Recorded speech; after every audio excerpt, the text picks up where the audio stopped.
Bilo bi čudno da nam sjednica ne prođe bez korone, ipak je to glavna tema u javnom prostoru, u diskursu.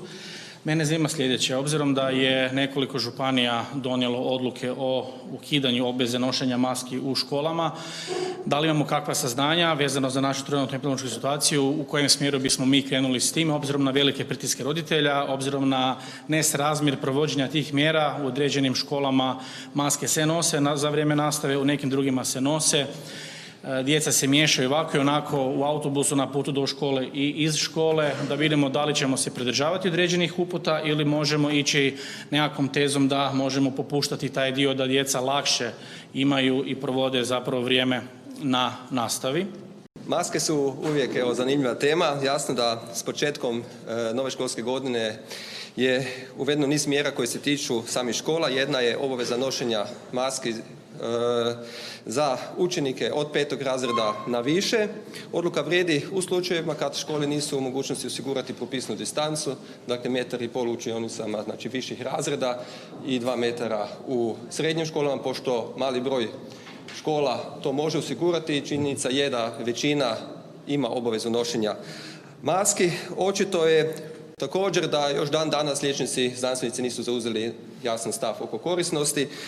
U ožujku su se smatrale apsolutno beskorisnima, danas ih većina zdravstvenih tijela preporučuje da se nosi. Ono što trenutno imamo važeće uvjete propisane od strane Ministarstva znanosti i obrazovanja i Hrvatskog zavoda za javno zdravstvo.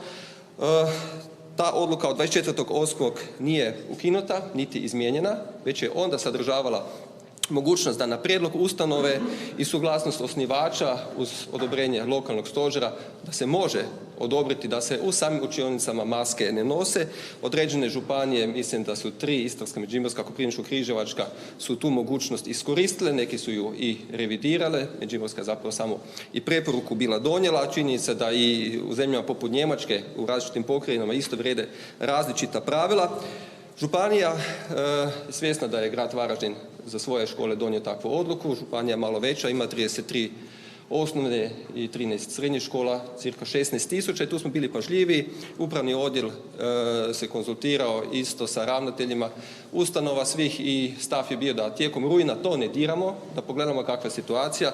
Znamo i sami, u rujnu nije baš bila situacija u varaždinskoj situaciji takva kakva je sad. Imali smo skoro 70 aktivnih slučajeva.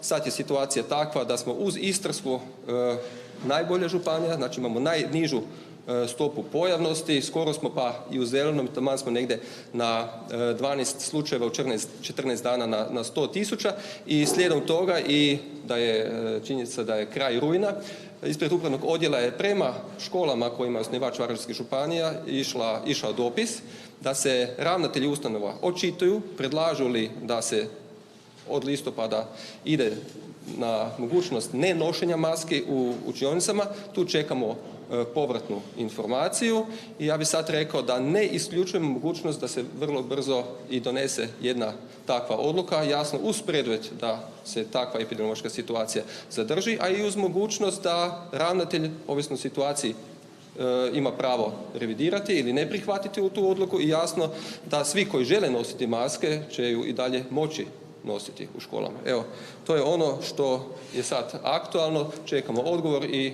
u skladu sa time ćemo do kraja tjedna onda vidjeti u kojem smjeru